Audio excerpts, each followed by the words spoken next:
Hi, this is Wally Wingert, voice actor and all-around fun puppet guy. And you're watching In Conversation with Amber the Fangirl, ATF. Isn't that right, Jon Arbuckle? Yes, that's right. Amber was one of my favorite people of all time. She's as good as Garfield, and she's good as Odie. This is Mirage from Transformers Robots in Disguise. We love Amber the Fangirl. ATF to you. That's right. Side Burn, transform! Have fun. Hi guys, Amber here. Welcome back to another episode of In Conversation with ATF. As you can see, I'm wearing my Tweety pie onesie because I'm cold. It's night time. It's about 10 p.m. at night and I'm freezing. But yeah, it's just nice to be in this because I haven't worn this for a few weeks. So yeah, it's nice. Anyways, we're not here to talk about more onesie. We're here to talk with my guest. My guest is voice actor, best known for being Jon Arbuckle in the Garfield Show. He is known for being Mirage in Side Burn in Transformers Robots in Disguise, and many, many, many more characters. Were you Tiger and Bunny, the anime? I was, yeah. I was going to say, but I was like, I hesitating because I didn't know. Anyways, my guest is Wally Wingert. Hi! Hello, everybody. How are you? Hi.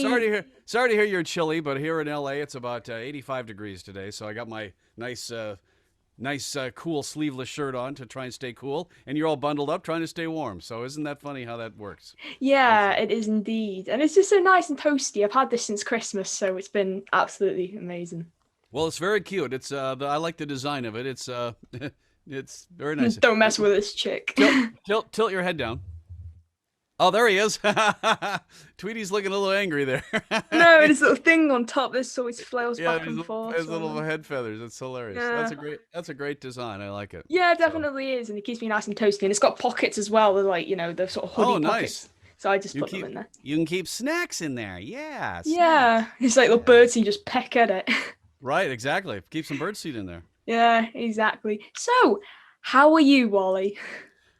Pretty good. It's a Saturday, so I'm a little blurry-eyed because I stayed up late doing some work last night, and I've got some stuff to do later today, so I gotta get with it. So this is a good way to start the day. So thank you for asking me to do this. You're welcome. I mean, when I filled out the form to interview you, oh man, I was so nervous. I was like, am I going to get an interview? Am I not? And then you were like, yeah, it's been approved. I'm like, yes. Yeah. Well, thank you for that. Yeah, we get a lot of requests, and some of the people have 32 followers.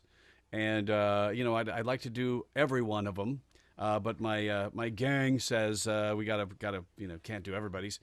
We gotta parse out which ones we do. So they look at a whole litany of things. The host, look at some of their past interviews, and your video clips were great. You're a great interviewer. You're very well versed in your subject matter. So they said, yeah, well, this should be cool. So thank you. I really appreciate it. And speaking to you honestly right now is just really cheering me up because I recently found out that my channel has been demonetized, which means I can no longer earn money from, monetize my videos. So how does that work? How do they just decide that they're demonetizing you?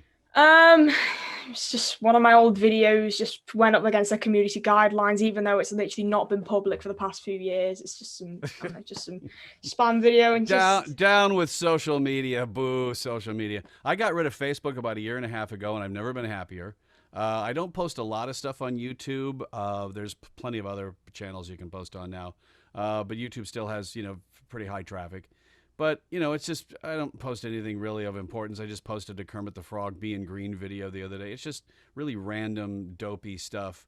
But I'm active on Twitter and Instagram, but that's about it. And I went to Twitter and Instagram kind of kicking and screaming. I didn't really want to go on social media. I said, no, I'm not falling into that trap. And I've gotten to meet some really nice people through that, yourself included. But it's I don't know. The day comes every once in a while where I'm like, I'm just gonna get rid of all this. I don't really need it. I'm just gonna. It's interesting in the business where apparently they want to have people with a lot of followers. That there was some sort of rumor going around. I still haven't confirmed this with any actual casting people, but there was some sort of rumor that they cast you based on your character has to be good, but also how many followers you have. They want to cast people with a lot of followers. I'm like, what does that have to do with how good of a character you are in any certain thing? Well, they want to, for publicity.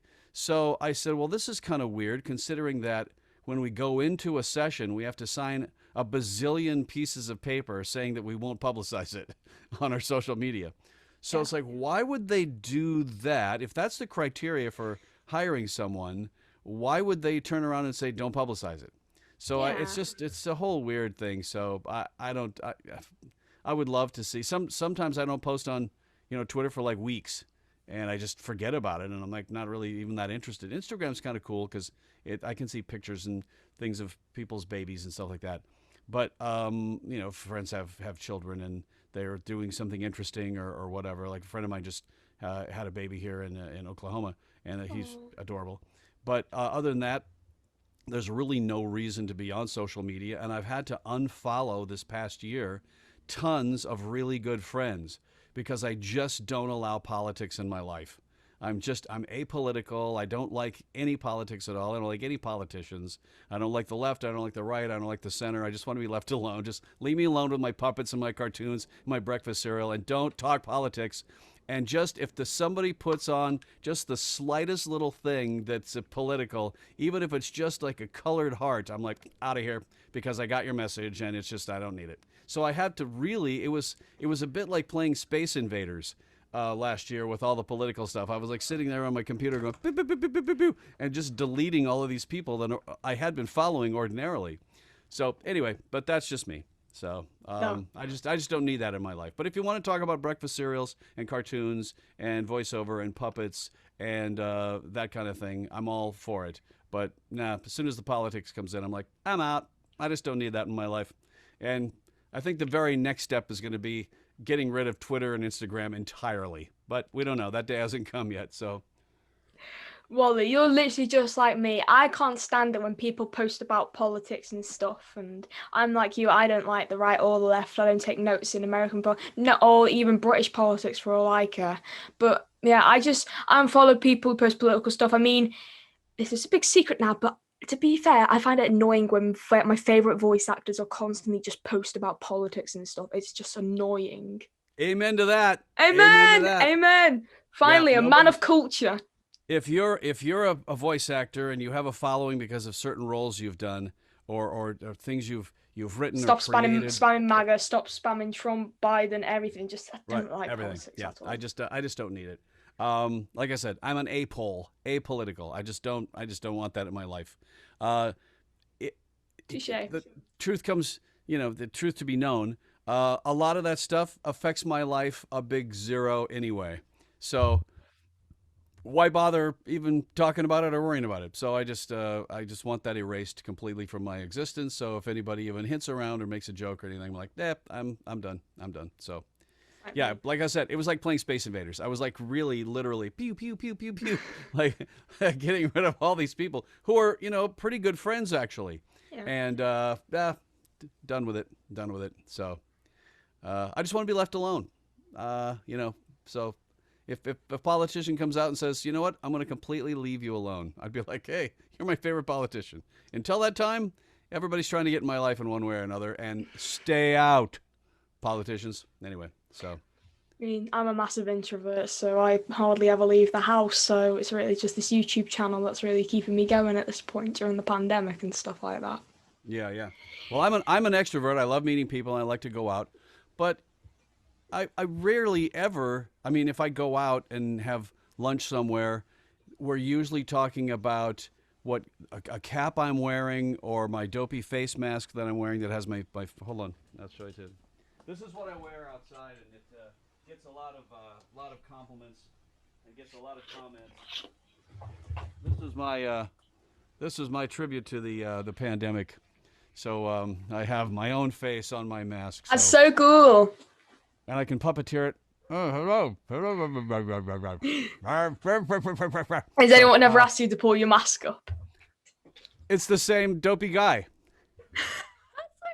So anyway, so that gets a lot of, that's a good conversation piece. Ooh, this mask needs washed.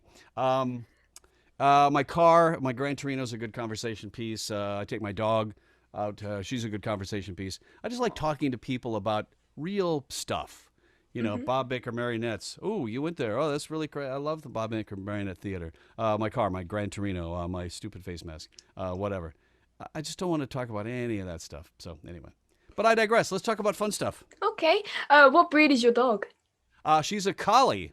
Oh. She's oh, where is she? She's sound asleep somewhere. She's just turned 13, so she sleeps a lot. Wow. Oh, yep, she's sound asleep back there.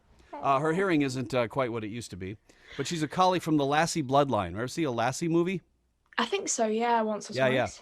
Yeah. She's from the Lassie bloodline, 10th generation Lassie. Wow. And, her brother actually is Lassie, so he's Lassie 10. So she's great. I got her in 2012, at the age of about 2, going on 3. Aww. And we've been best friends ever since. So it's been pretty great. Yeah, she's great, great doggy. I have a dog myself. He's I think he's 7 now. His name's Benji. He's a little Shih Tzu. He's so cute. Oh, nice. I think he's sleeping as well because he always tends to sleep a lot as well, especially at the moment with all the heat and stuff. Right. Do you know what Lhasa Apsos are? Yes. The dog? Yeah. Yes. You know they're crossbreeding Lhasa Apsos and Shih Tzus, right? Really? Yeah, they're calling them Lhasa shit. Ba-dum-bum. And they're also hey, I'm on a roll. Hey, wow, waka waka. You kill me They sometimes. also have they're crossbreeding bulldogs and Shih Tzus, and I think you know where this is going. That's what we can't say because we're on a family-friendly channel. Oh yes. No, yes, I'm yes. joking. No, just because I said I like Shih Bullshit. Tzu, I did say Shih Tzu, not the other word. So just Yeah, so of you know. course you did. Yeah, I heard Lhasa you. she. I hear you. Yeah, I've got there my you go. headphones in. So that's cool. All right. So anyway, so thanks for asking me to do this. It's a lot of fun talking to people across the pond. It's amazing that we can get away with this stuff in this day and age. Yeah, definitely. Back in the old days, we'd have to make a phone call across the pond. And it was really expensive. Still But is. today, here we get to be doing video across the pond. So this is fantastic. Yeah, definitely. Have you ever been to the UK before? I have. Have you? I was there in 2004. I went to Birmingham for a Transformers convention. TF Nation? Yeah, was that it? OFTCC? Auto Assembly? Auto Assembly. That's It was it. That's awesome. the one. It was Simon and Auto Assembly. And it was over my birthday in 2004. And he contacted me and I said, Simon, if you can get me walking across Abbey Road on my birthday, I will do it. He says, okay, it's a deal. What day is So your my birthday? What's that? What day is your birthday? May 6th. Oh, so I would have only been about 3 months old at the time. Oh, wow. Okay, well, thanks for that. That's nice and depressing. Thanks a lot. Sorry. That's all right. So yeah, Simon said, yeah, we will do that. So I flew into Birmingham, and then we took the, what do they call that? It's the Virgin, like bullet train. Virgin train. The Virgin train, yeah. Well, it's now Avanti West Coast. Oh, it is? Yeah, Oh. we just call it Avanti trains. Okay, but it was really fast. Yeah. And it went from Birmingham to London in about an hour or something. Yeah, they are quite We fast. were there, and we walked around, and we took the tube, and we went to. I have great shots of me walking across Abbey Road, Wow. and I met some really cool bobbies, and I met had great. It was a great time, and I just went by myself, and of course I met Simon over there. The hotel wasn't particularly great that they had me in, but it was okay. It was a great convention, and I really enjoyed meeting everybody. Now, but Transformers: Robots in Disguise hadn't aired yet over there yet. Had it So not? It was a bit strange. So nobody really knew who I was, other than I was Side Burn and Mirage for this cartoon they hadn't seen yet. So the timing wasn't great. But I suggested they get my friend Neil Kaplan, who played Optimus Prime in the series, and he went over there as well and had a great time. So it was a fantastic convention. I made a lot of really good friends. And on one of the days that I was there before the convention, right across from the hotel was a movie theater. So they were playing Van Helsing, which I got to see in England, which was a movie about Europe, like Van Helsing, fighting monsters and stuff. And it was just it added a certain charm to it that it wouldn't have had I seen Van Helsing over here. But it was great. So I'm sitting there and I'm like, I'm in London or I'm in England. This is really great. And I found out later that Birmingham is the hometown of, I think, Jeff Lynne from ELO. and Ozzy Osbourne, and I was like, oh, this is pretty cool. So, but I was watching the movie, and it started out in black and white, and I was like, this is great with all the classic monster stuff. And then when I walked out, I saw a huge, in case he's watching, this huge poster in the theater promoting Scooby Doo 2 Monsters Unleashed. It was enormous, bigger than a one sheet. It was like probably a 3 sheet. Wow. So Michael I said, oh, I'm visiting from Los Angeles. Do you have a manager? And they said, yeah. And I met Michael. And I said, hi, I'm a voice actor, and I'm here for a convention. But I'm in that movie in Scooby Doo 2. I do the voice of the green-eyed skeleton character, and it was and the green-eyed skeleton. I'll show it. I have it here actually. I completely forgot. I knew you were in a live-action Scooby Doo film. I just couldn't remember which one. Here's the poster. It just happened to be here in my house because on the back I have foam rubber on the board, and it helps to baffle the sound in here when I'm recording. Wow. So I keep this poster here handy. So Michael, if you're watching in Birmingham movie theater, I still have the poster, dude. Thank you. How did you get it over to back to America? Well, he said that when they didn't need to post it anymore and have it on display, he would send it to me. And I'm like, oh, thanks. Figuring, you hear this stuff all the time, and they never do that. But he did. He actually sent that, and he sent over an Alice in Wonderland pocket watch, which is really cool, that had the etchings on it. There was some sort of promotional thing. And that was pretty cool because I was also in Alice in Wonderland. You were Humpty Dumpty. I was Humpty Dumpty, right, in 2. Yeah. I think I have the pocket watch here as well. Such a good cast. Such a good cast. I never throw anything away, Amber. I never throw anything away. So anyway, yeah, so the poster's come in really handy. I had it mounted on foam board, and then I had it in my garage on my garage door. So every day I'd go sit in my car and get ready, and my garage door would go up, and there'd be the poster, Monsters Unleashed. And then I got a roll-up door, and I couldn't have it there anymore. So I said, what am I going to do? So I had it mounted on, or I had foam rubber mounted on the back of it. And I have it down in the garage now, just up against the wall, blocking some stuff. But I still get to see it every day. I get to go to the garage.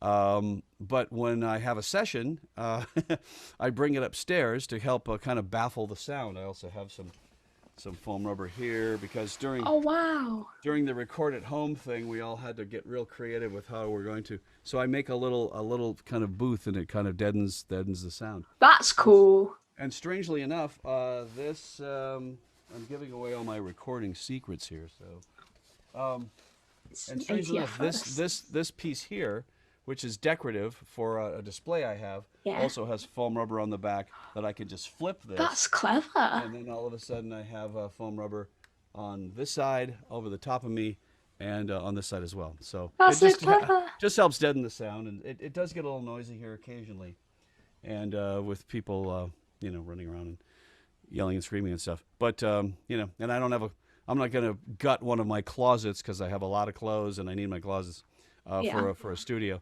I like going to studios. Like I said, I'm an extrovert. Unlike you, I like going out. I like going to studios, seeing people. I like shaking hands and that kind of, you can't really do that stuff anymore. Even though I did shake the hand of a Vietnam veteran the other day, which was kind of cool. Wow. So I was at lunch and he had a sticker on his truck that said, I'm a Vietnam veteran. So I said, who's the Vietnam veteran? He says, oh, I am. I said, thank you very much. And he shook my hand. Nobody didn't have any compunctions about it. So it was pretty cool. So anyway.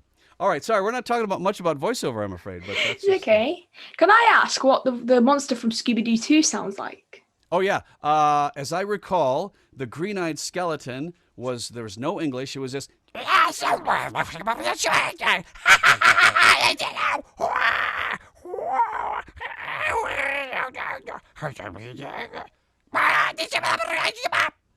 There's a bunch of noise. Did you do the voice for Michael when you met him then? I did, but you know what was really funny is that movie, I think, came out right around the same time as Van Helsing, but it wasn't quite out yet. So there was a lot of promotion for that movie in the UK. So the double-decker bus, as it drove by, had a big Scooby Doo 2 poster on it. I was like, wow, this is really great. And then I go back and, over there was only about 3 channels to watch, so there wasn't really any television to watch. So, but one of the channels had a talk show, and Matthew Lillard was on talking about doing the Scooby-Doo movie. And I was like, hey, this is pretty cool. And they showed the clip of my skeleton character chasing him and Scooby down on the skis. Wow. And I'm like, I'm on British television. It was a dream come true. It was a dream trip come true. It was very fantastic. And that was fun. So I got to see I got the poster. I got to see the poster on the buses. I got to see on British television. And then they ran Astro Boy. They were running Astro Boy at the time as well. So I got to hear myself as Dr. O'Shea and a bunch of different characters on British TV on the Astro Boy series. So it was just a whole lot of fun. That's I loved so it. cool. I think if I look on Matthew's IMDb page, I could find out what talk show that was. And I can access a service which comes with my college called Box Broadcast, which means you can search tons of archived television recordings. If that clip is somehow on there of Matthew Lillard talking and with that scene, I will try and download it and send it to you. Yeah, that'd be great. I'd love, because I could. It would be just like I saw it on live on television. I know. Similar thing. When it was on. Yeah, similar thing happened to me the other day. Like, I found a really old clip of some kids show I used to watch, and I hadn't seen it in about 12 years. And oh my gosh, I can just remember it now. I could just picture it in my head. I'm like, oh my gosh. What was the show? It wasn't a show. It was just this compilation of kids shows from this CB. Okay, let me ask you this. What is CBBC? CBBC, it's basically you don't know what CBBC is? Well, you're in for a treat. CBBC, it's a kids kids TV channel. Oh, by the BBC. Well, that would explain it, because one of the guys I follow on Instagram, who's a puppet builder and a puppeteer, has mentioned CBBC. What's his name? His name is I'm blanking now. Hold on, I'm going to go over Warwick Brownlow here. Pike? No. Is his name Phil by any chance? It is. It's Phil. He's the one who does Hacker. Yep. Exactly right. Exactly right. I can't remember what's his last name. I have to try and find out. Phil. And I just started following him like a day and a half ago. Phil Fletcher. Phil Fletcher. Official Phil Fletcher is his Instagram handle. Wow. So he does amazing puppet builds, and I love all that stuff. And he's great. The amount of puppets that he makes is fantastic. So yeah. So good for him. Yeah, And it's funny watching as I go back into his Instagram posts how similar our lives were growing up. He was making puppets when he was a kid. I was making puppets when I was a kid. He was doing shows when I was doing shows when I was a kid. It's just so funny that we had such parallel lives, but mine kind of diverged into just the voice aspect, and his went into the puppet aspect. But I still love it, and I love his work, and I love looking at all the amazing stuff that he builds. Thinking, how does he do that, and where does he get all this great fabric? So it's really amazing. So follow him if you can. Official Phil Fletcher, or yes. Phil Fletcher Official, I think is what it's called. A's for awesome approves of this message. Now, have you ever been to the America? Have you ever been to the United States? No, never. Oh, never left the UK ever, apart from going to Wales, and I'm also going to Scotland this October. Well, and how old are you? 17. Okay, so you've got a lot of years to try and get over here. So yeah. Well, is that something you'd want to do? Is come over here and look around? Definitely, of course. Everyone I know lives in Los Angeles, California. Oh, really? Everyone you know? Yeah. Well, that's interesting. Yeah. Well, when you get over here, you'll have a good time and tour around, and hopefully things will be back to normal here a little bit, and you can look around and see what you I think. hope so too. Yeah, because I'm actually going to Scotland in October to go to Edinburgh Comic Con, and they have such a good guest on the guest list. Who? Frank Welker. Really? Yes. Oh, I did hear that he was doing that. Yes. He went to Liverpool as well. I met him just before the pandemic started. Good. Yeah, so I got him most I did hear that Frank was going to go to Scotland, and that appearance apparently is still on. It is still going. It's still on. I've got weekend tickets. Because I've been in touch with his agent to get him into my hometown of Sioux Falls, South Dakota, for something we're working on called Voices Against Cancer, where it's a children's cancer charity. Now, it was supposed to be going on. I saw something about that on Instagram. I saw he was the first guest announced. Yes. Yep. We had a great guest list for 2020. It was supposed to be in June of 2020 in my hometown of Sioux Falls, South Dakota. And nope. And Sioux Falls has never had, it's a big town. They had never had cartoon voice people there before. And everybody was like, this is going to be great. So they had Frank and Peter headlining, and then it was going to be Jim Cummings, it was going to be Alan Oppenheimer, Gray Griffin, I was going to be there, Greg Berger, and I forget who else we had as well, but it was going to be this huge, like 6-7 person thing. It was going to be a one day long activity, and then everything, got flushed. Yeah. So we're hoping we can do it again next year in 2022. And the fact that Frank is traveling to Scotland bodes well for our thing, because that means everybody's traveling again. So that's good. But we'll probably do that in 2022. But boy, that was very close to our hearts. We had a lot of good. So was that you behind that Voices Against Cancer? Well, I was one of the coordinators. Yeah. I see. It was myself and Dr. Lou George in Sioux Falls and a couple of other people. But it was for St. Baldrick's Children's Cancer Charity. That's who was going to be the beneficiary.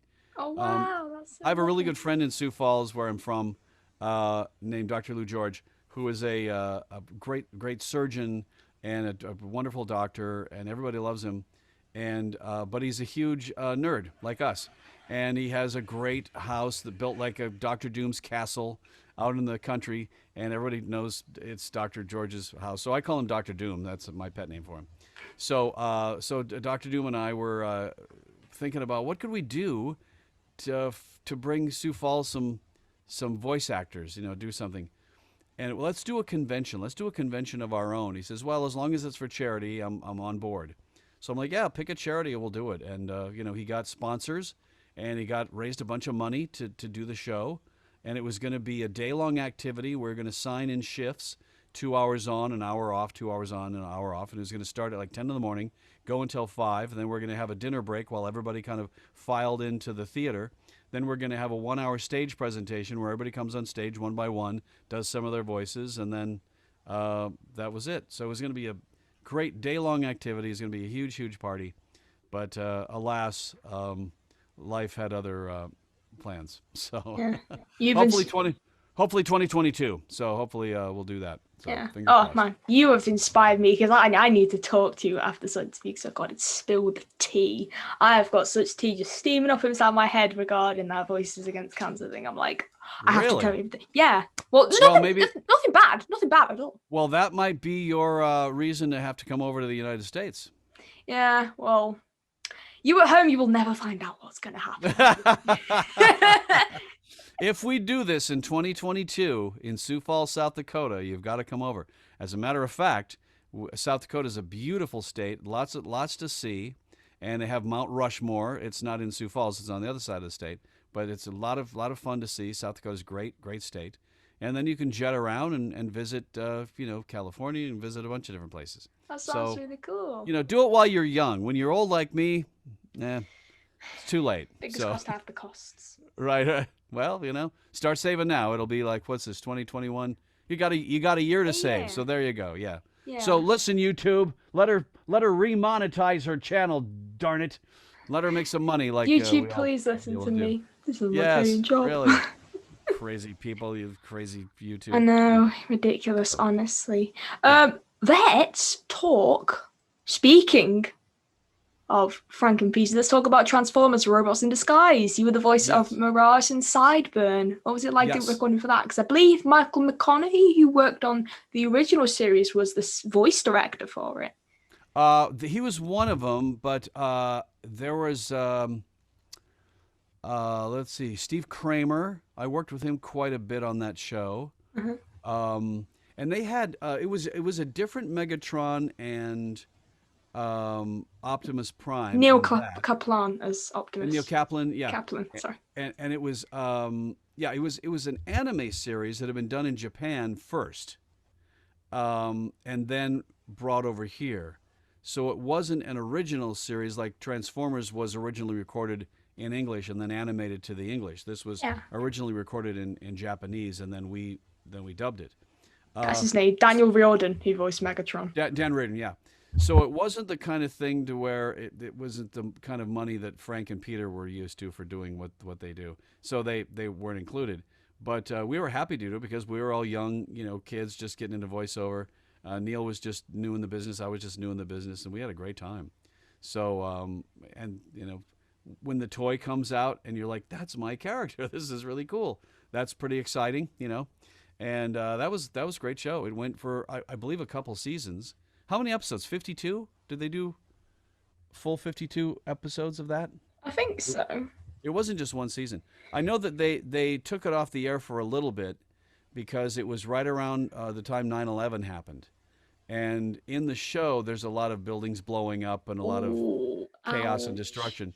So they said, yeah, this probably isn't probably the thing to do. Mm-hmm.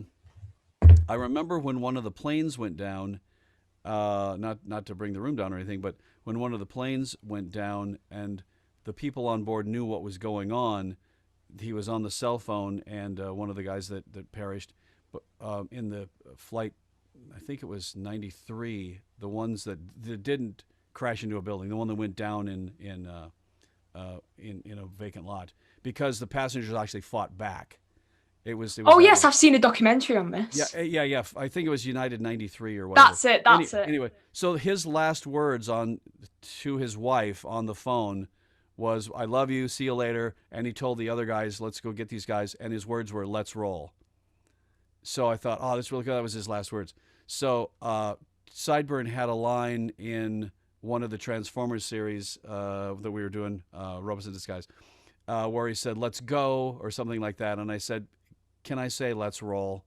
Because, in honor of the thing. And the guy goes, "Yeah, let's do that." So when you hear Sideburn in the series say "let's roll," that's a direct tribute to the people who fought back against the hijackers on that flight. That's so sweet. And we always had a lot of fun with, the company that owned Transformers is Hasbro. Hasbro, yeah. So we would have, Kramer was great fun to work with. He was a great director.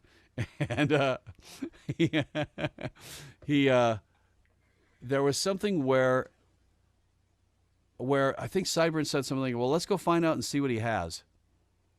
And I said, "Hey, can I, since it's completely in Sideburn's character to say the word bro, can I sneak in, 'Hey, let's go see what he has, bro?'" And he like, "That's really funny." So we snuck that one in, and it matched with the lip flaps and everything. So I said, "Well, let's go. Yeah, let's go over and see what he has, bro." Hasbro. So that was our little product, our little subliminal product placement there. So it was pretty funny. Yeah. It was great fun. Great fun. What about, can you still do Mirage's voice? Yes. The advantage of doing a show like that when you're dubbing it, when they have helmets on, you can't actually see their mouth move, is you can kind of improv a little bit. So I think Mirage was more like this. Yeah. "I'm going to be over here, you guys, in case you want to come see me. But frankly, I'm done with this team. I'm out of here." So that was kind of Mirage. And I kind of based that on a friend of mine at the time who was in voiceover, who kind of had that voice. Wow. That was just his voice all the time. So Sideburn was like, "Hey, everybody. Hey, it's a red sports car. Look at that. Transform." That kind of thing. And then there was Mirage. "Transform." I think you can see it on my profile photo. Was it not come up? I don't know if it came up. Yeah. It came up on your, I don't know if it will come up on the recording or not, but we'll have to see. Yep. I saw it with the hearts in his eyes. Yeah. Well, it was funny that he liked red sports cars and he'd see a red sports car, but then he turned into a red sports car later when he would power up. It was an interesting series, and I'm like, well, why is he red now? It's like, well, now I have to go buy that toy. So I have both toys, the blue and the red version of the. He was a Trans Am, I think. But it was a fun series. I was sad to see it go, but on to bigger and better things, So yeah, like Garfield.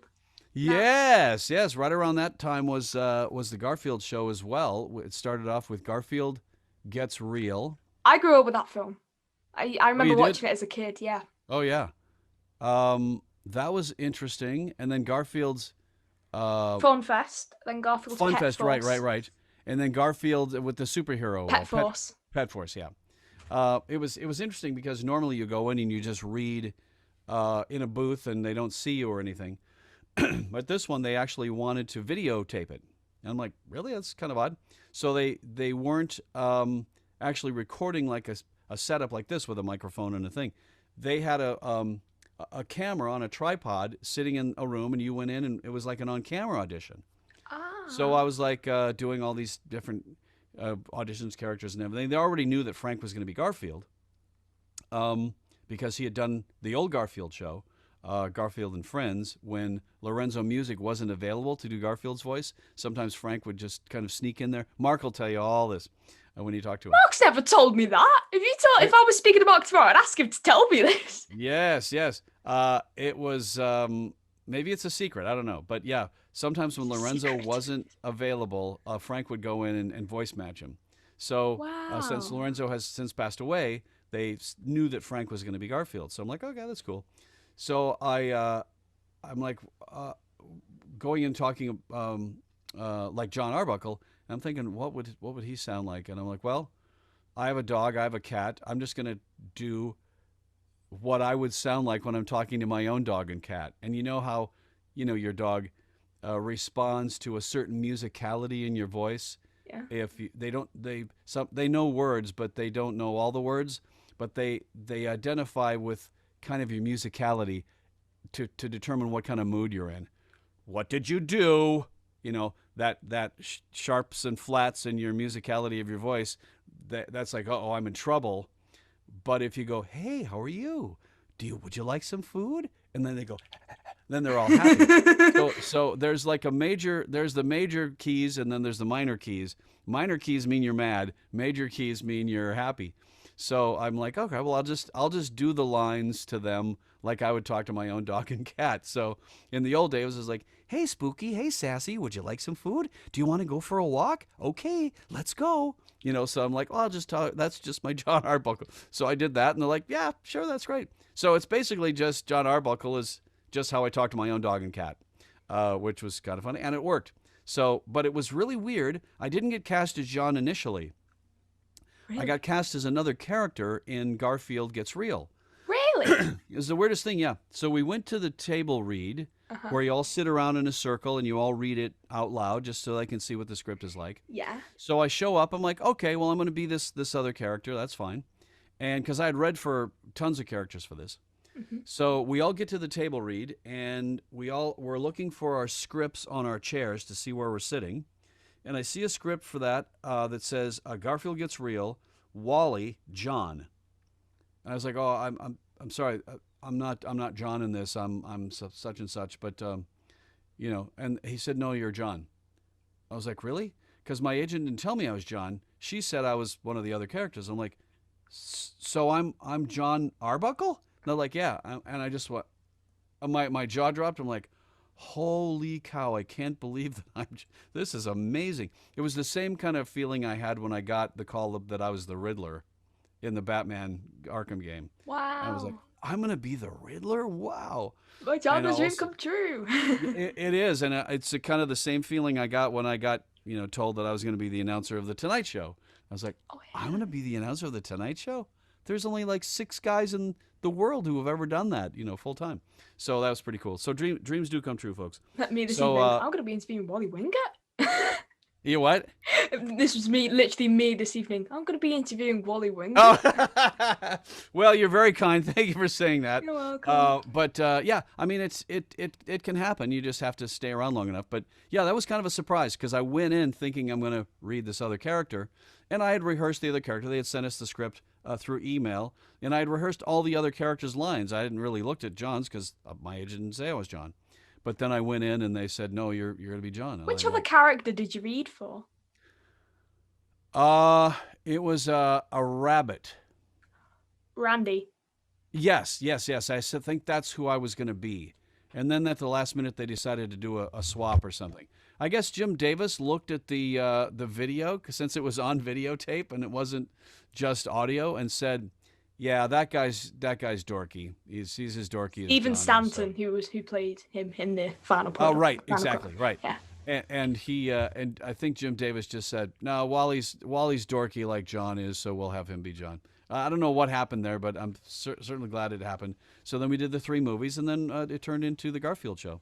So it's one of those dream come true jobs where, wow, what a. And then you get, once you get into the actual sessions for the TV series, you get to work with the likes of, Frank and Greg and Jason Marsden and Audrey and all the other people. And then there are the guests that Mark Evanier had come in: June Foray, Jack Riley, Marvin Kaplan, Stan, and the great Stan Freberg.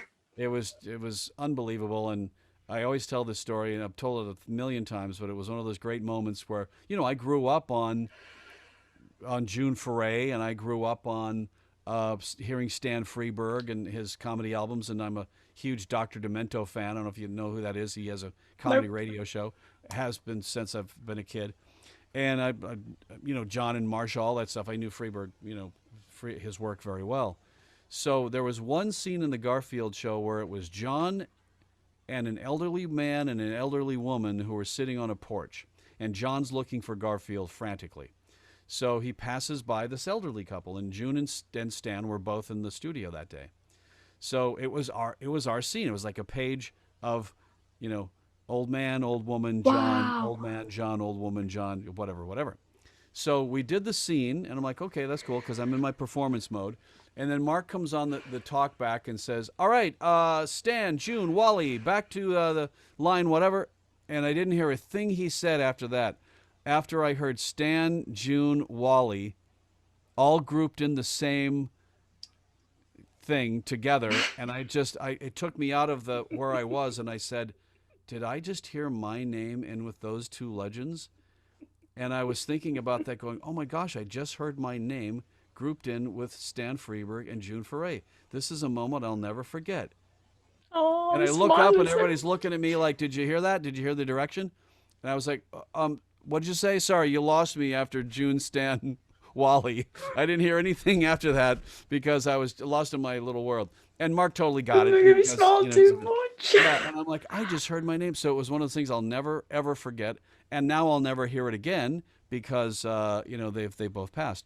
But it was just one of those great moments where, like, I can't believe I'm in this moment in time where I just heard my name lumped in with the 2 greats, Stan Freberg and June Foray. So it was one of you're making me smile too much. Oh, God. One of those great moments where it's like, wow, I guess moving out of South Dakota was the right thing to do after all. So anyway, that was one of those. So did you take inspiration from Tom Hughie's John voice at all, or did you just completely make John a new character? Totally new character. Like I said, it was just me, how I talk to my own pets. That's fine. And they weren't really looking for a voice match for Tom.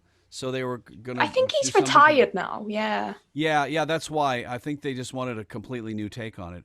And Greg Berger stayed as Odie, so. Yeah, exactly. To be honest, to be perfectly honest, when Garfield and Friends aired in the '80s, I was married, had a child. I was so dirt poor that I didn't even have a television, so we couldn't even watch anything.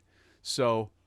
It was. I didn't see any of the original Transformers series when it first aired. I didn't see Garfield and Friends. I didn't see any of that stuff that aired in the early '80s because I think Garfield and Friends is from the early '80s.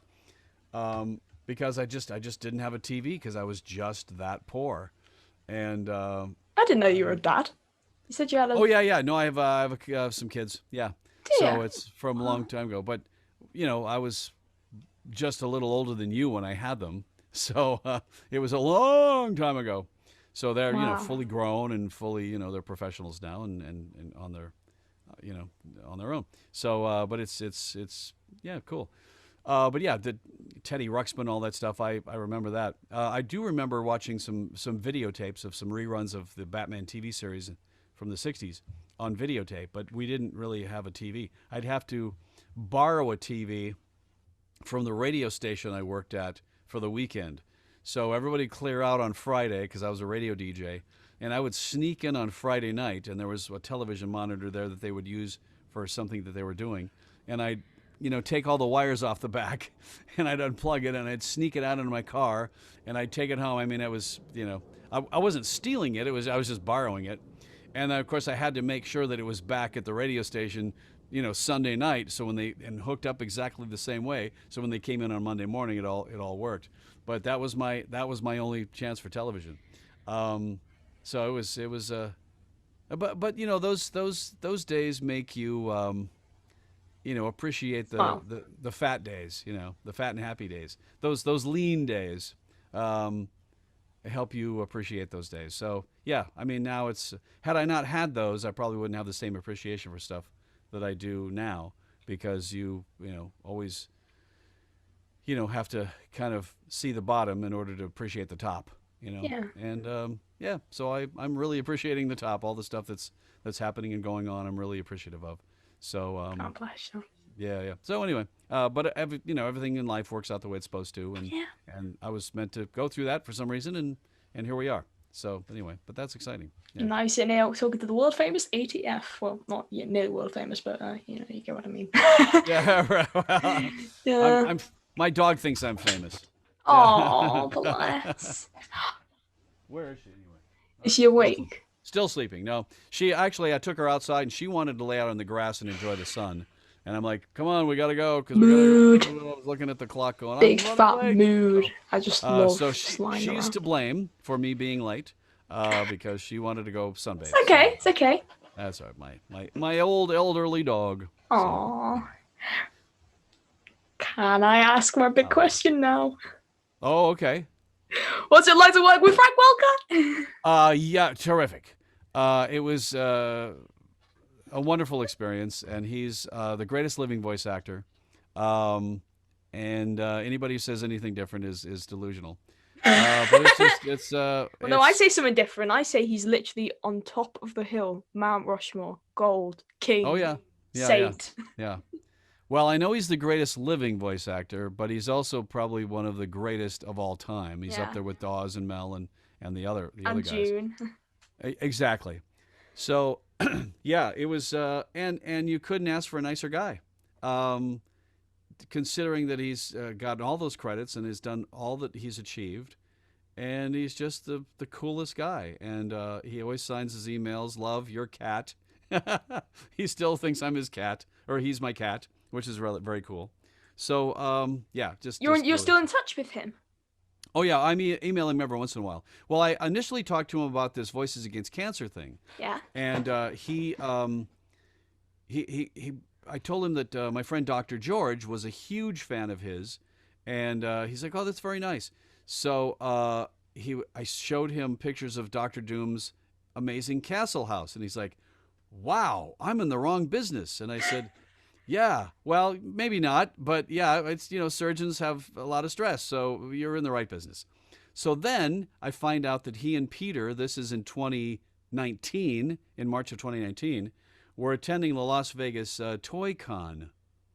And I told Dr. Doom, I said, "Hey, Frank and Peter are going to be in Vegas. Here's your chance to meet them. If you want to fly into Vegas, I'll introduce you, and it'll be fun." He's like, "Oh, I got to do that." So he and his wife come to Vegas for the weekend, and they buy all the packages that you can get. So I popped my head into behind the curtain, when Frank is doing his photo op. I'm like, "Frankie!" He's like, "Hey!" I'm like, "The doc is here." He's like, "What?" "Yeah, he flew in. He's like, "That's great. On his private jet." And Frank's like, "I'm really in the wrong business." It was really funny. So, Dr. George's medical practice has a private jet that they have because in South Dakota, in the wintertime, if you have an emergency and you have to get to somebody to stitch their face back up, you can't drive sometimes because it's blizzarding. So you have to kind of take a jet and get above the weather and go to the emergency. So they have to have a jet on hand. So he got permission to use the company jet and fly them to Vegas, so they didn't have to go through any of the hoo-ha. And they had a great time. The jet dropped them off in Vegas and then picked them up in Vegas and took them back to South Dakota. It was a wonderful time because his job is obviously very high stress. So he and his wife kind of needed this. That's so cool. And it was kind of fun to watch them because I was with my friend Mark, the cop, Officer Mark, and we went over there because Mark loves taking pictures and loves going to conventions. He loves taking pictures of all the cute girls in cosplay outfits. And you like me then? He's not a creeper. It's all right. It's all right. Yeah. We're friends. Yeah. So what is your cosplay character of choice? Probably Rocky from Rocky and Bullwinkle. Oh, you can't see, but I've met Tara Strong dressed as Rocky before. Oh, very cool. Funny. Nice. Yeah, she's lovely. So we flew in and had a great time with them, and they just really needed the de-stress, of the whole weekend. And he got the photo op with Frank and Peter, and he got the autographs with Frank and Peter, and they're up on his wall. And he was like, "We got to do something. We got to get them to Sioux Falls somehow, because there's a lot of Transformer fans and Scooby Doo fans, and people would really love to meet him." I'm like, "Well, what can we do?" And that's how Voices Against Cancer was hatched.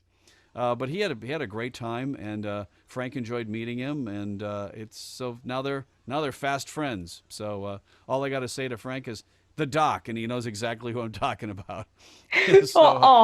You're tempting me now. I really want to, when I see him in Edinburgh, I just want to go, I heard the Doc is in town. The doctor's in the house. Yeah, well, tell him that Wally and the Doc, because then he'll know which Doc. Wally and the Doc pass on their regards. Tell him, tell the Wally and the Doc, and tell him that we still want to get him to Sioux Falls for Voices Against Cancer, because we got to get him there.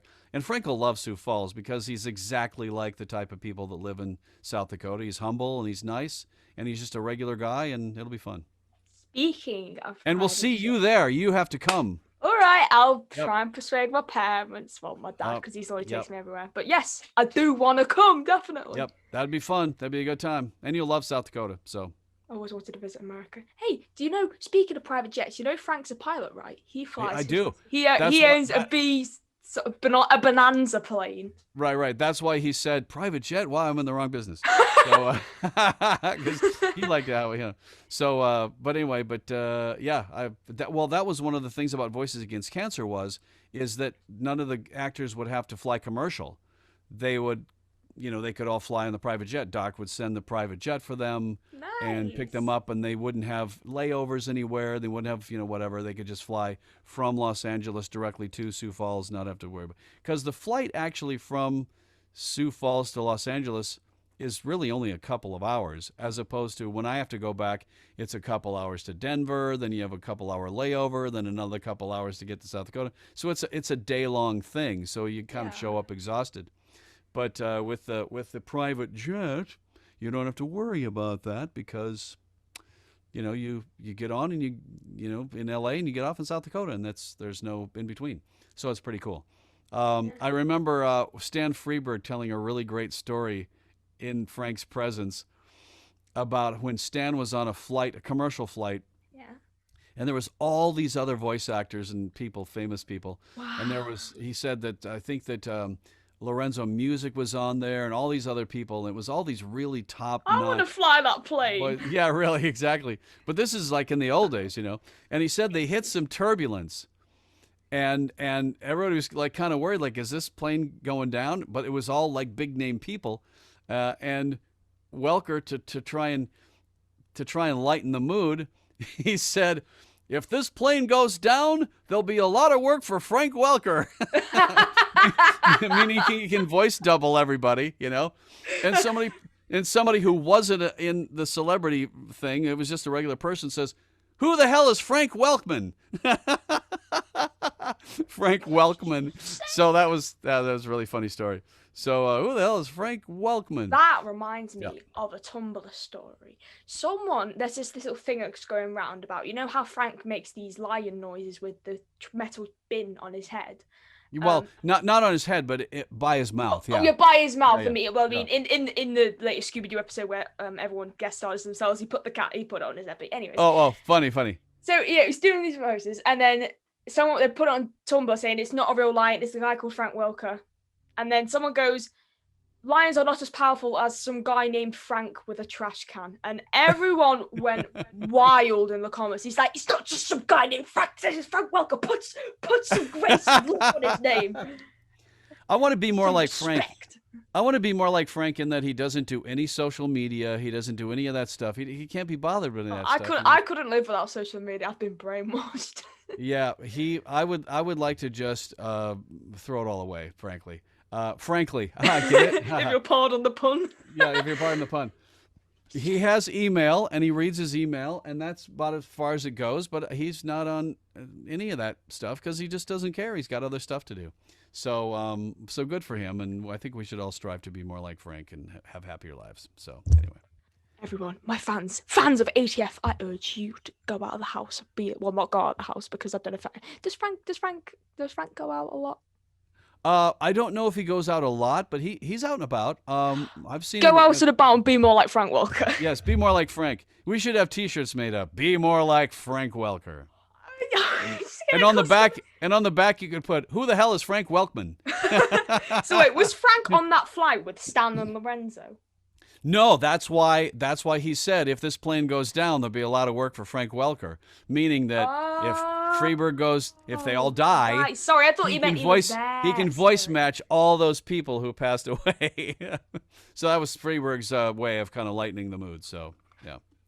But Frank was not on that flight. So sorry, I got a bit confused then. Wow. So that was one of those great, definitely moments at the Garfield show where you're just kind of sitting around going, yeah. Then what happened? Oh yeah, definitely. Yeah. What else do you want to talk about? Is there anything else you want to just bring up? Sure. Hold on.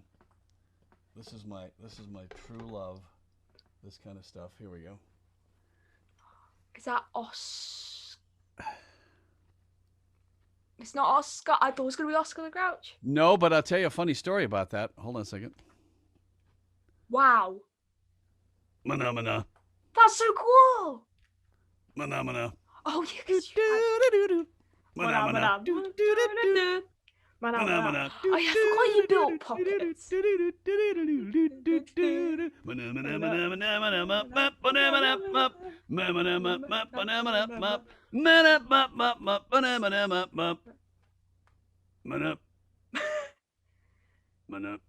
so cool. Anyway, so every time I do one of these interviews, I always have to have one of my Muppet replicas up. That's so cool. But the fur, see this fur? Yeah. When I was building the Mana, or having it built by a puppet maker named Bill Diamond in New York, I was looking for all the materials, and he has this ratty green vest, and I was looking for this fabric, and I found the greatest ratty green looking, kind of dusty green looking fur, and I said, once the fur showed up, I said, wow, this looks like great Oscar the Grouch fur. This is like, it has a great color and a great texture. It just looks like Oscar. So I said, maybe I should build an Oscar. So be careful what you wish for. So I actually did. It took me a while to build an Oscar. He's downstairs in his trash can. But just like me, I stay in my trash can all the time. Well, you don't be Oscar. You got to get out and enjoy life. Okay. That's coming from Wally. Get out and meet some people. But you're going to a convention. That's cool, right? And another one in Liverpool as well. In Scotland. In fact, I'm going to another one in Liverpool the month after in November. And guess who else is going? Fred Tattershaw. Oh, really? Awesome. Yeah. So good. So people are out traveling again. That's awesome. Yeah. Well, they're very nice guys. Frank and Fred and all those guys, very nice guys. You'll have a great time. Sweet. But Peter's going with Frank as well. Oh, Peter, yeah. Yeah. Well, they go. They're in a pair. They're in a pack. Yeah. Piece of the pod. They're part of the deal. Yeah. So, but that'll be exciting. So anyway, so the fur showed up, and I said, now I got to build an Oscar. And then I bought some brown fur for Oscar's eyebrows and realized it would make a good Rolf the dog. So then I said, well, now I got to build a Rolf the dog. The eye blink mechanism on Oscar was making my mind swirl. I couldn't figure out how to get him to frown. But once I figured out the principle, I'm like, oh, well, it's just that easy. So I made him, he can frown and he can do stuff. So I have clips up on my Instagram page of Oscar and I don't think on my Twitter page. Of course, Twitter those disappear, but everything's on my Instagram page at Wally Wingert or Wally.Wingert, one of those two. So yeah, that's my Twitter and Instagram. Mhm. But yeah, so I love building those puppets, and so I had Bill Diamond make that one. My Kermit, my Gonzo, and my Animal were made by a professional guy in Canada, but I built Rolf, I built Robin the Frog, I built Oscar, I built a Beautiful Day monster, I built a Green Grover, and now I built a Prairie Dawn with my girlfriend and I. We both built Prairie Dawns because she couldn't do any of the monster voices, and she loves to puppeteer. So I said, well, let's build a puppet that you can actually do the voice for. And Prairie Dawn's from Sesame Street. She's a little pink girl with blonde hair and everything. So I said, well, I want one too. So we built his and hers Prairie Dawns. So those are pretty Aw, cool. that's And she does sweet. great. She can do the voice and everything. So it's pretty cool. Get her So I first don't gig. know. What's that? You should get her first gig. She'll she'll work. Well, she moved here from Florida to be an actress and model and stuff. So Ah, I she'll see. she'll yeah she'll get plenty of work on her own. She doesn't need any help from me, and she's a great puppeteer and she does good voices on her own. So she doesn't need any help from me. So, but now that we have some of the early, I have two of the early Sesame Street monsters, Green Grover before he turned blue, and Beautiful Day Monster, which went away in favor of like Cookie Monster. But I love those early Sesame Street Muppets. I think she and I are going to set up a little puppet studio down in the living room here with a monitor and some lights and stuff. Wow. And we're going to do some improv and some scenes together with Prairie Dawn and maybe some of the early Sesame monsters. So that's on our That docket to do sounds so someday. So cool. yeah, she's trying to build a weasel now, a weasel puppet. Like the Muppets have a Joe the Legal Weasel character that she really loves. She wants to do the female version of that. So, so that'll be a lot of fun. So she's probably going to end up maybe building more puppets than I ever did because I used to build a lot when I was a kid. And she'll probably take it a lot further than I ever did because she's young and can do that stuff. So it's pretty exciting. Yeah. So yeah, been a huge Muppet fan since I was, well, basically a child. My first dog was named after Rolf from the Jimmy Dean show. Oh, Yeah, so it was kind of set in stone after that point. Well, what my what my future likes were going to be. So anyway, so what else would you like to know? We won't talk about puppets anymore. I'm sorry. it's okay. It's okay. It's not like I'm getting bored. It's not, honestly because like I love Muppets. Like okay, Kermit is my favorite. Oh yeah, I just posted. If you look up on YouTube, Yeah. I think it's Planet Wallywood Inc. I just posted a Being Green video that I Mhm. had wanted to have up there for the May 16th commemoration of Jim Henson's passing. Mhm. But life happened and we didn't get it up in time. Yeah. So I tweeted it out and it's on my Instagram page. And so if you want to check it out, and it's on YouTube.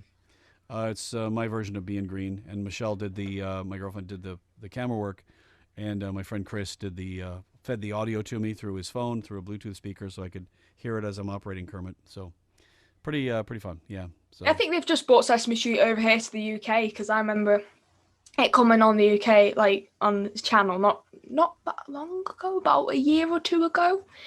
And then on this whole CBeebies thing, as I mentioned earlier, that we got our own Muppet show with the spin-off exclusive characters, but obviously has like occasional Elmo Cookie Monster appearances and stuff. Yeah, Elmo's good as well.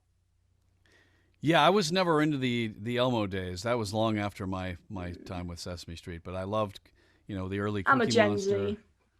Yeah, I'm way earlier than that. So, actually, I remember in school being told that there was a new show called Sesame Street coming on TV. So I was there when it was just starting. Wow. But I remember the teacher, Mrs. Wordish, I think it was third grade, Mhm. said she was reading. I'll never forget it. She was reading the article from Weekly Reader to us about this new kid show. And she didn't know the word sesame. She called it Sesame Street. I'm like, Sesame Street? What does that even mean? So, but she said, yeah, there's a new show for kids called Sesame Street and blah, blah, blah. And it's going to have puppets. And I'm like, oh, puppets. I have to look at that. So I started watching Sesame Street. And I'm like, this show is brilliant. I loved the animation style. And I loved the rapid fire way that they would present things. And then, of course, these crazy puppets that would show up. And I'm a kid, but I'm looking at this going, all right, well, I can see where the little kids would be into this because of the numbers and the alphabet and everything and the great colors. But the way this show is written, this is almost for like an older audience because Ernie and Bert were really funny and they would do things that little kids in kindergarten aren't going to understand, and Kermit and Grover, hey, Froggy, baby! And he'd always hit him on the back. How you doing, little Froggy? Grover. And I learned how to do all the voices. By 5th grade, I could do all of the Sesame Street voices. So I could do Ernie and Bert and Cookie Monster and Grover and all the characters. So my friend Chris and I, when everybody else during recess was out playing soccer or doing something or swinging on the swings, he and I would go into this little alcove in these shrubs, and there was a little kind of area there, and that would be our apartment, and we would act out like Ernie and Bert scenes together. He was Ernie and I was Bert. So he was Ernie, I was Bert, and we'd, Ernie, and he Bert, and we'd act out, we'd improv scene, not knowing that someday I was going to be able to do this for a living. And we would do Ernie and Bert. So that was our recess together. Wow. And Chris, I'm still in touch with Chris today. He's in the Midwest. Wow. And we still talk about those days when we were doing Ernie and Bert. And then, of course, I've done, like I said, these Muppet voices since 5th grade. So then this little show comes on TV called Family Guy back in the late 90s, early 2000s. And they're auditioning for all these different characters, and some celebrities sound alikes and some different things. And my agent says they're looking for a Bert from Sesame Street. Can you do Bert from Sesame Street? I'm like, Nancy, I've done Bert from Sesame Street since I was in 5th grade, so let me at it. So she gave me the script, and I was like, oh, this is really funny. And Ernie, well, I hate it when you eat cookies in the damn bed. Ah! Yeah, womp, womp, womp.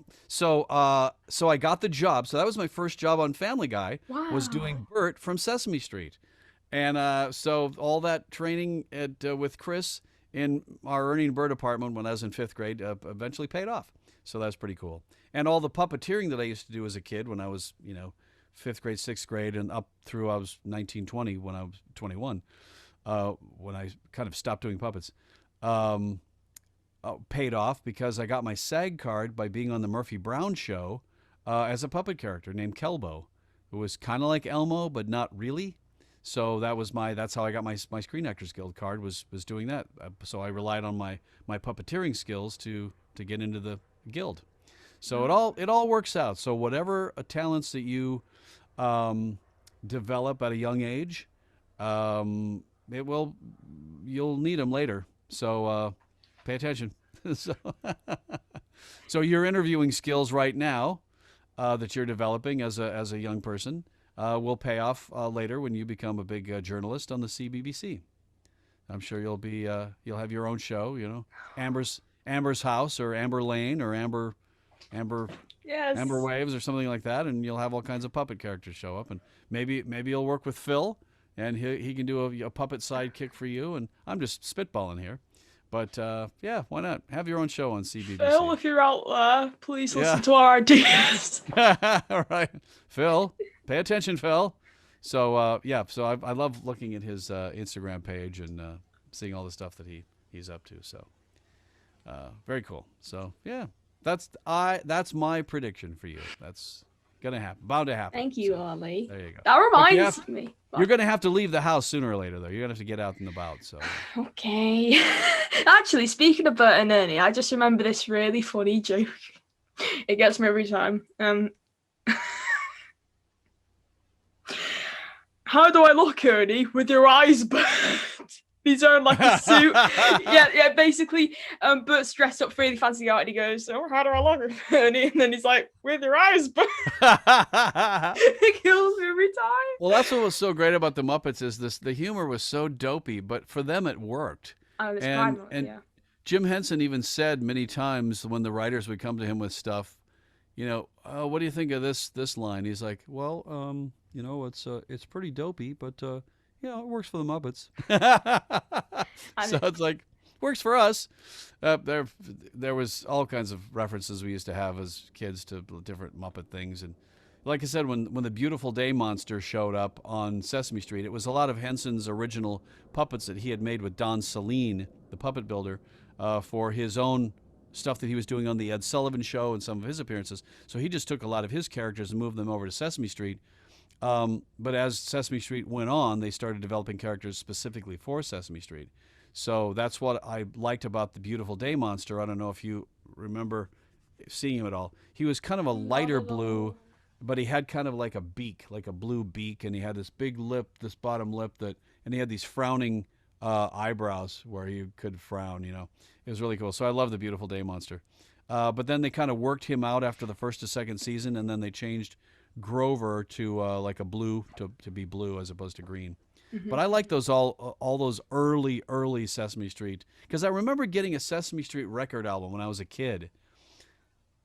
And I had seen Sesame Street on TV, on color TV, many times. And I'm like thinking, well, why is Oscar orange and why is Grover green? And I thought that maybe the photo was tinted or something wrong. And I couldn't understand why on the cover of this album, because it was the soundtrack from Sesame Street, why those characters look so odd. Well, now I find out after doing research that when Oscar in the first season of Sesame Street, he was orange. And I don't know if he was supposed to be maroon, but according to Jim Henson's sketch, but the maroon wasn't reading on television very well, so they went to orange.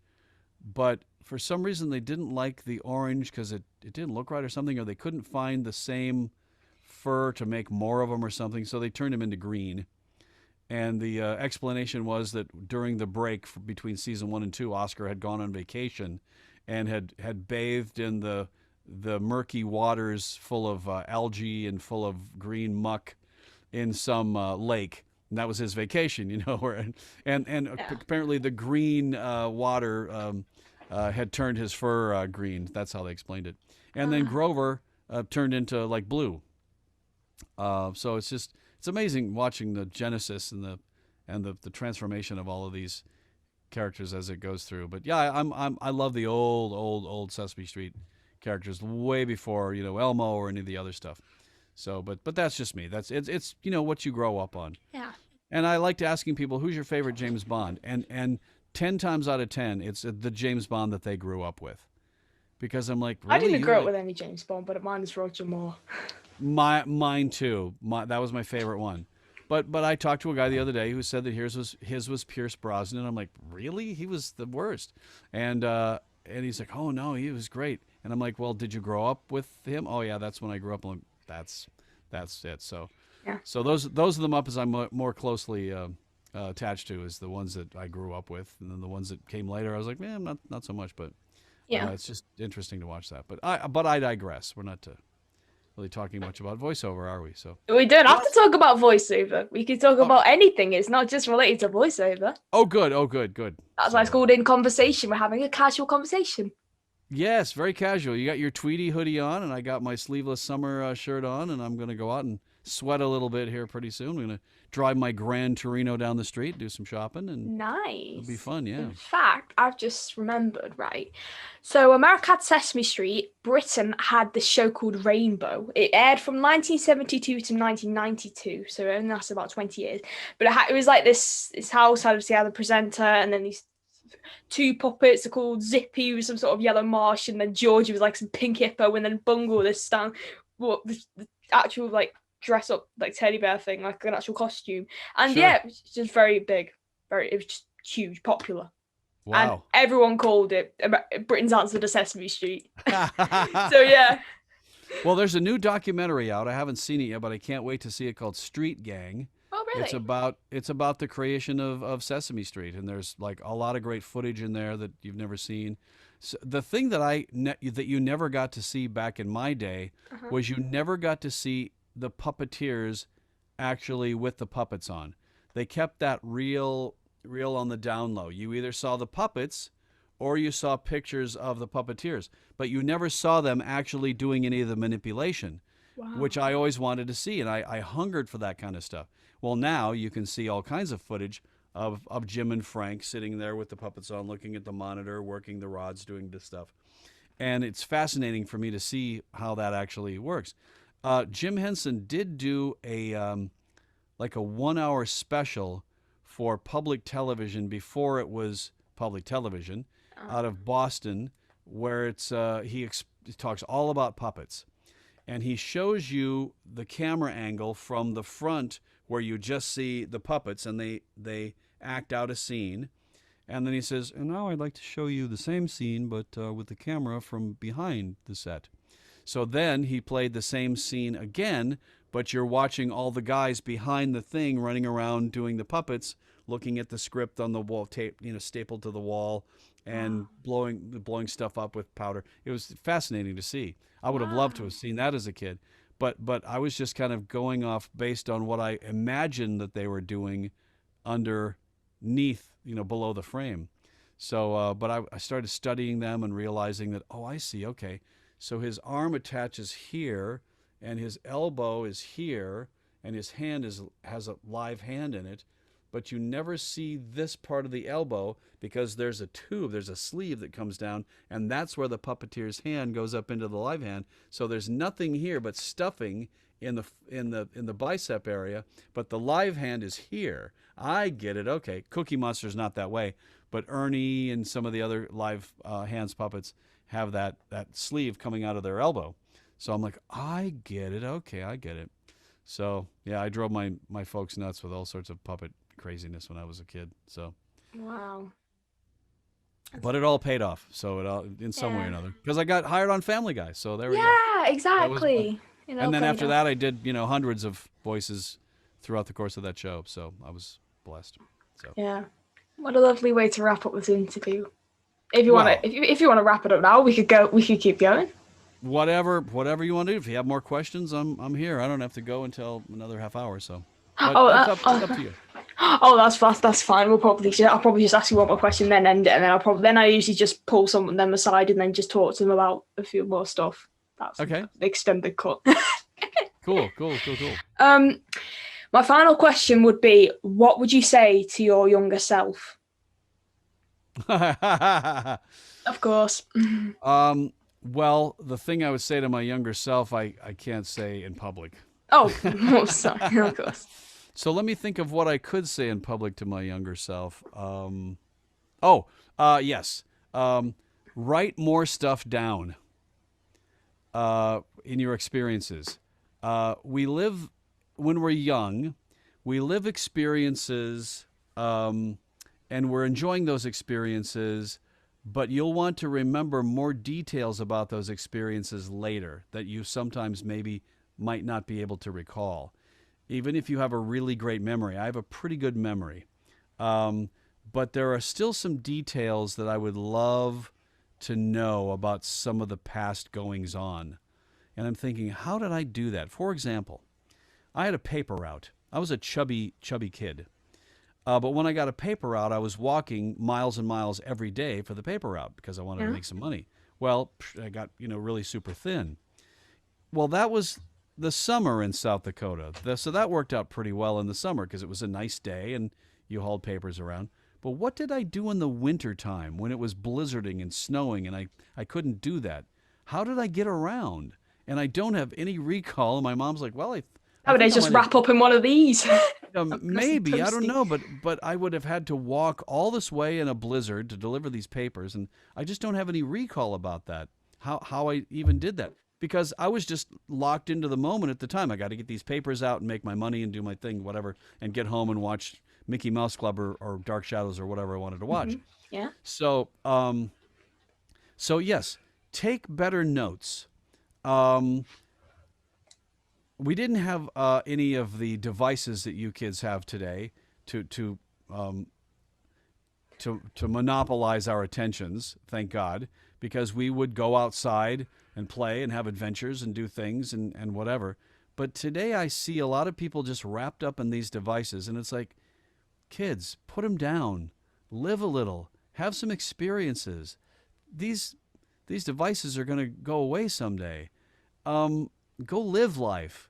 And when you go to a concert, enjoy the concert. Don't be this all the time, looking at, You paid good money for this concert ticket. Enjoy the show. Why are you watching it through a little 2x3-inch, screen? Doesn't make any sense to me. I can understand you want to take a few pictures to, remember going to the concert. But some people are constantly on these things. It's very distracting. So live life, put the stuff down. But yeah, to my younger self, if I said, Wally, write more stuff down, write more details about the things you do in life, because I would want to go back and read that and go, that's the name of that person that meant so much to me. That's when I got my first car, what the guy's name was who I bought it from. That's where the city that my car was in when I bought it. That's how much my original car, cost me. Because I think my original car, my dad paid for, but I paid him back. And he basically loaned me the money, but he didn't just buy it for me. He made me pay it back, which is good. And eventually I paid it off. But, I was working as a radio DJ, so I could, pay him a little bit at a time. But I would love to know the details of all of that. Where my Nova originally was when we bought it, how much I paid my dad, et cetera, et cetera. I would love to know that stuff now. So yes, young Wally, write more details down about life, because someday you're going to want to know that. So that's my advice that I can say publicly. The other advice I can't say publicly without coming off as a complete jackwad. To use a G-rated term on a G-rated show. So. Yeah, of course. Well, how about you? Since you're only 17, what advice would you give your younger self, going back, to maybe you're 5 or 6 or whatever? So many words. I'd have to write a book.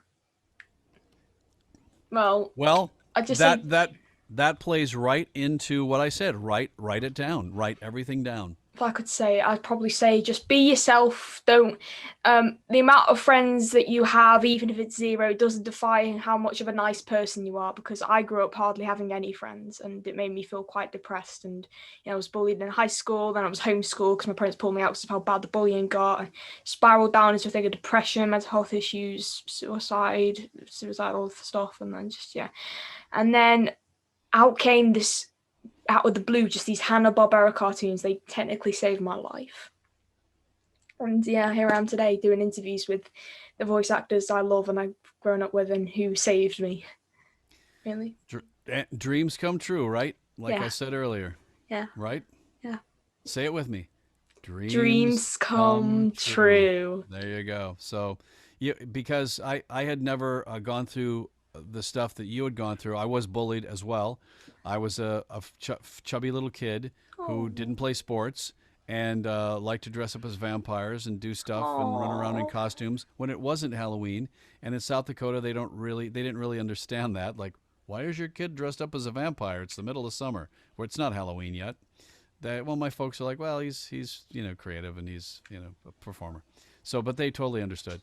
Thankfully, my parents understood, and you obviously had great parents as well who totally understood, because they pulled you out of that environment and did something else. Yeah, so it's great. It's good to have good parents. But I was bullied in much the same way, but it makes you stronger. Yeah. I think what doesn't kill you makes you stronger. Exactly. That's the saying.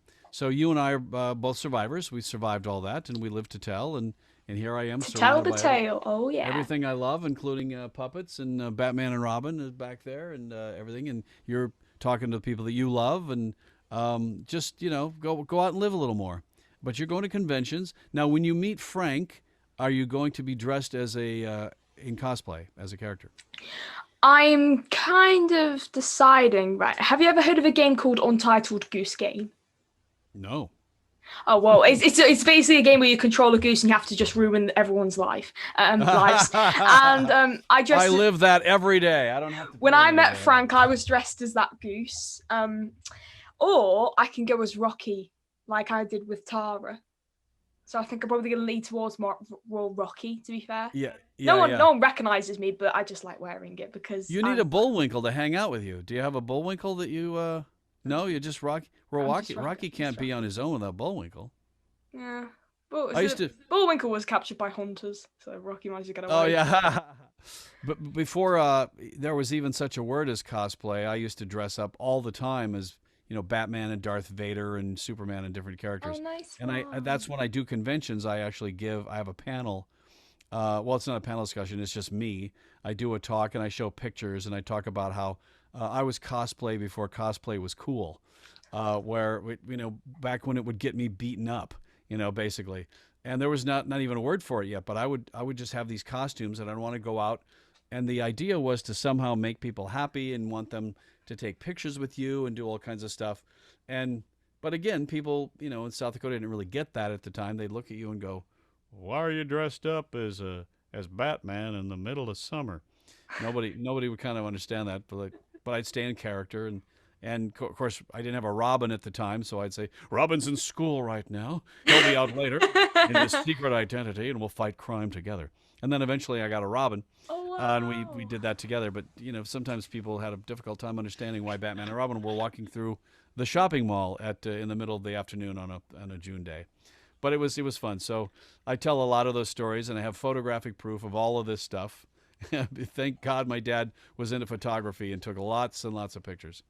So, yeah. So that's my. So if I ever do appear at a con, I will probably do that panel with sorts of visual aids and funny stories, and mine also has to do with people who I idolized as a kid and then later got to meet and actually become friends with. So you become friends with your heroes and you're hanging out with them and going to lunch, and it's like, I can't believe I'm actually at lunch with Starsky or Batman or any of the number of people that I loved when I was a kid. So, like I said, dreams come true. That's actually the name of the panel is. Dreams come true. Wow. I was cosplay before cosplay was cool. Wow. So, yeah. You need to bring it over here. You need to bring it to Britain. I would. That'd be a good Get time. Wally to Britain. Yeah, let's do it. Let's do it. Yeah. But then you'd have to leave the house and come see me. Well, I can do that. It's not like I do like leaving the house, but when I'm just not in the mood, I'm like, no, I don't want to leave the confines. The safe confines in my bedroom. I have to go. No, I have to get outside and get some sunshine and get some fresh air and go see people. I like, when they had the whole prison thing, they had us all locked up like prisoners here. They did have outdoor dining.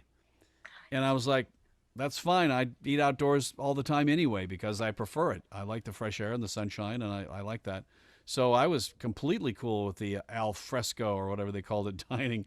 And now they're still doing it. It's not going away. I mean, they've folded up some of the tents because now you can eat indoors again now, but I'm like, nah, I like to eat outside. When I go to Palm Springs, I love eating outside because just the weather there is terrific.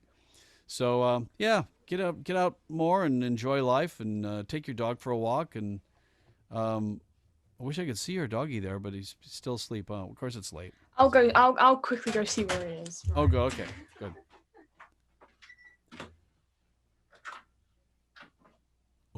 We're gonna get to see a doggy, a nice 7-year-old Shih Tzu, who is going to be on camera here pretty soon. Hopefully, if they can. Oh. This is the uncut version of ATF. You do not get to see. None of my fans get to see this. Me walking around in a Tweety. He's asleep in my parents' room. Oh, okay. So he's on the floor. He likes lying on the floor, just like full on out with back legs that's my out, dog as front well. legs out. Well, when I went in there and I said, "Where's Ben?" He literally looked up at me like, "Who are you?" Like, don't bother me. I'm sleeping. Let's see if I can get a shot of Roxy here sleeping on the ground here. Let's see. Where is she? Whoops, I don't think. Wow.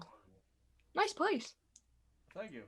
My desk is a little messy, but where is she? Oh, you can see her legs right there. Her dog legs. There. Oh. There she is right there. That's how my dog's sleeping as well. Hey, Rox. Yeah, she can't really hear that well anymore, but that's pretty funny. So that's her. So here's a little tour of the place. Wow. So as you can see, I've got. There I am! Oh my gosh! And there you are. Groovy Ghoulies. Yeah, I love Groovy Ghoulies. I got to produce the box set of that DVD. You're joking. I love Groovy Ghoulies. Because Groovy Ghoulies was everything I was into. Monsters, cartoons, and rock and roll. It was really cool. So there's... oh my gosh. Behind that is the... There's the poster. Cabinet of stuff. And I've got stuff over there. There's my main showcase over there. And so there's cool. Batman and Robin. And the living room down there, which is... That is so cool. I've got all kinds of. Oh my! Massive Sully, and Mike. So there we go. It's a little tour. That's so cool. So a lot of fun. But yeah, like I said, dreams come true. I get to surround myself with, have my own house and surround myself with the things I love. So life's pretty good. Life's pretty great. Definitely. Got to get a better tripod. So so thanks. This is fun. I see you got the slate board there. So we're getting ready to. Yeah, but after this, obviously, I'll need to just pull you aside and go through all the legal stuff and Sure. All right. Very cool. Yeah, but that was such a lovely way to end this interview. And this has been my longest interview yet. I'm not surprised. I sometimes go for hours, and sometimes they say, we have to put this into a 2-part thing because it was just too much stuff. Do you know who Corey Burton is? Of course. We did one for 6 hours. Wow. Yeah, he liked me so much, he just kept talking and talking. Right. Oh, man. That was a year ago. Oh, that was just when the pandemic started. I was like, I came to my house and I was like, oh no, I got Corey Burton to talk to. Good for you for being able to do this. That's fantastic. So I'm so happy that you found your niche. And next stop, CBBC with your own interview show with a puppet. So definitely. Oh, hold on just a second. Speaking of which, of course. As you wind up here, we'll do one last little thing here. Let's do this. Great way to end it. Okay, there we go. All right, and action. Sorry,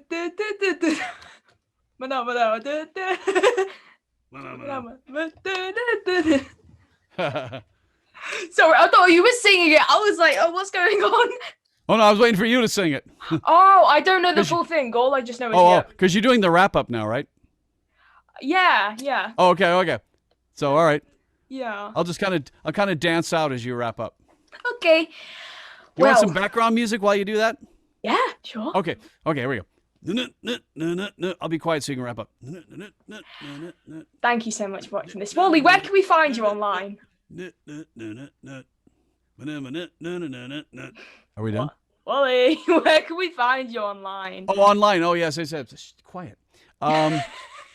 He wants to. He was always like in the way, like always trying to monopolize everything. Let's see, wallyontheweb.com. Okay. I always answer all my own emails. Nice one. And let's see, Twitter is at Wally Wingert, Wally.Wingert on Instagram, and I don't do the Facebook anymore. So yeah, those are the main places to find me. Nice. I love his hair. Keep going. Yeah. So yeah, that's where to find me. And thank you so much for this. It was a lot of fun. Good way to pass a Saturday afternoon. Yeah. Anyways, to you at home, thank you for watching this. I've had so much fun talking to Wally. I hope we can talk again. Me too. Yeah, let's do it. Yes. Yeah. Next Friday, 12 o'clock. Yeah, right. Thank you at home for watching. Make sure to like, comment, subscribe. Also email YouTube to try and get my monetization back. I'm broke now, but yeah. Anyways, thank you for watching, and we will see you in another video. Bye. Where's the slate?